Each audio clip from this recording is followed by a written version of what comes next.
Yes, sir. What is going on, YouTube? It is your boy Denali, aka Don Squally, and today we are back with another Forza Horizon 4 build video, man. As per usual, we are taking your requests.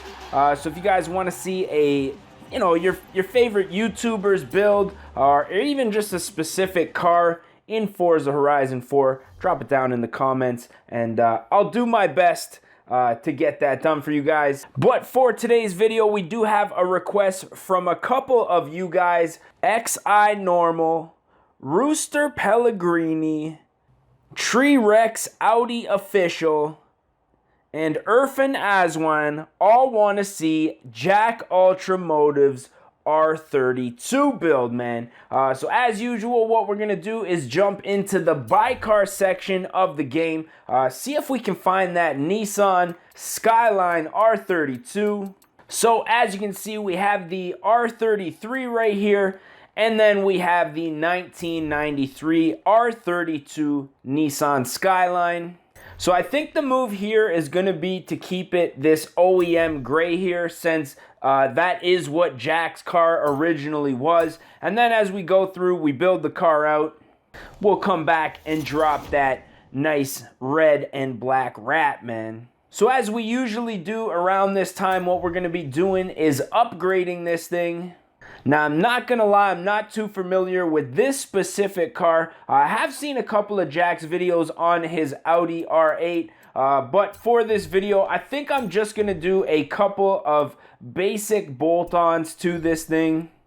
Now, this car does not have a wide body kit, but let me know down in the comments if you guys wanna see a wide body R32 build on the channel. As far as conversions go, we're not gonna do anything to this car.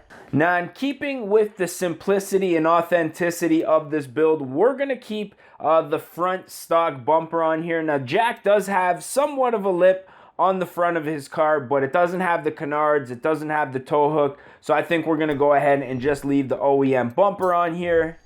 Again, same deal with the spoiler. I think, now if I'm not mistaken, this thing does have an OEM rear spoiler with what looks to be a duckbill add-on, but it also has this Nissan trunk spoiler as well. So I think the move here is probably just going to keep the OEM spoiler on here. Now, the rear bumper looks to have the Nissan OEM rear diffuser here. This might even be a completely different bumper, so I'm going to go ahead and add that right now. And as far as side skirts, this thing looks like it's this thing does look like it has a set of side splitters. But since we can't do that, I think we're just going to have to go ahead, leave the side skirts stock for the time being. So now comes the fun part: wheels and tires. I am going to give this thing a race tire compound, just because if I ever do have to race with this thing, whether it be online, offline, I want to know that the car is going to be capable to actually win races by the time I'm done doing this build. So now what we're going to go ahead and do is look for a set of wheels that matches what Jack has on his car. Now, I don't know the exact name of the wheels that he has. Maybe you guys can drop it down in the comments section. But if I'm not mistaken, there is a wheel that looks similar to that. So I'm going to go through, see if I can find it, and let you guys know what it is. Now, the wheels that I'm torn between are going to be these OZ F1 deep dish wheels, or these HREs here. Now, the only reason, these wheels would look a lot closer to what Jack has on his car. The only problem is you can see that there is no dish, which Jack does have on his car. So I think the move here is going to be to throw on these OZ Racing, see if we can paint the inner barrel separately from the actual spokes, and see if we can replicate what Jack has on his car. Now, his car does look like it has some relatively beefy wheels on it, so we're going to go ahead and go with a 19-inch wheel on this car. And then we are going to be widening out the track width just a little bit, since we are going to be throwing a bit of camber on here just to give it a nice stancy look. I'm going to go ahead and upgrade the clutch. Like I say, I want to be able to win races with this car, which is important to me. We're also going to upgrade the transmission. We are then going to go ahead, drop a big brake kit on this thing, and now comes the fun part, suspension. I was hoping we could get a little bit lower. If I'm not mistaken, drift springs and dampers are the way to go when you want that extra lowness. Or actually, no, I think it's rally springs and dampers. We're going to throw those rally springs and dampers on here and see if we can get that ultimate low stance.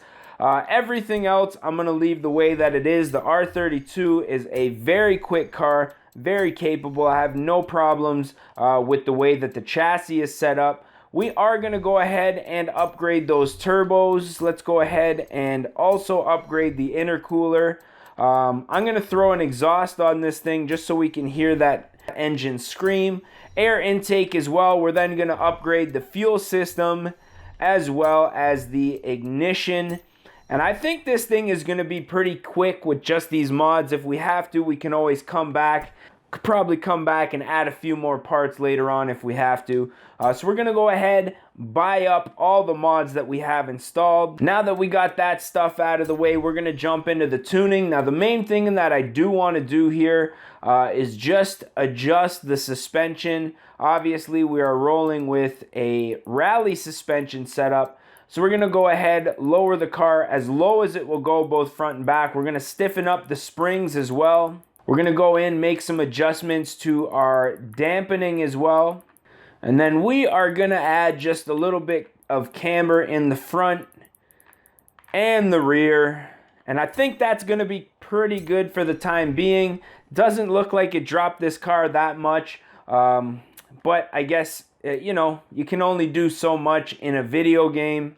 Now that that is out of the way, it comes time to find the design for this car. Now I'm going to search for a JackUltraMotive wrap just because it really would take me a long time to actually make this wrap myself. And to be honest, you know, I like to keep these videos around 10-20 minutes at the very max. So for the sake of that, we're going to see if we can search for this, the wrap that we need right now. Search that JackUltraMotive, see what comes back. Now right here, as you can see, we do have a couple of different wraps. Now the only thing is, will it paint the wheels the way that I want the wheels to be painted? So we're just going to go ahead and install a few of these wraps right now and see what happens to the wheels. And as you can see, this specific design is not going to work. The wheels are just blacked out. We're looking for one with the chrome lip around the wheels. So I'm going to keep going through a few designs here. I'll let you know when I find the one that I like. Now I've gone through a couple of different designs here, and unfortunately I haven't been able to find one that makes the wheels the color that I want. So what I think I'm going to do right now is just go ahead and switch over to, I think it was the HREs.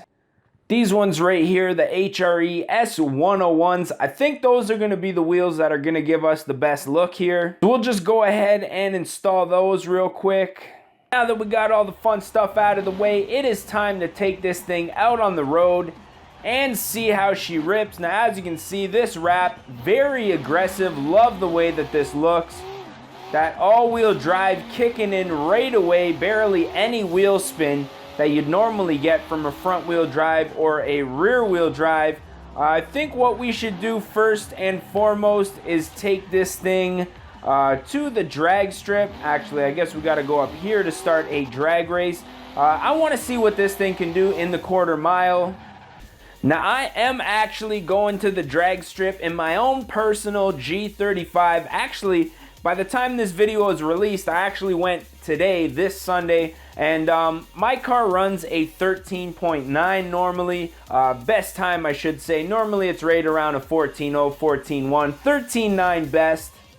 So I want to see how my car compares to the big, dirty twin turbo all-wheel drive R32. Out of the hole very quickly, pulling away from the pack like it's nothing. Bringing her all the way up to 200 kilometers an hour, 201 to be exact.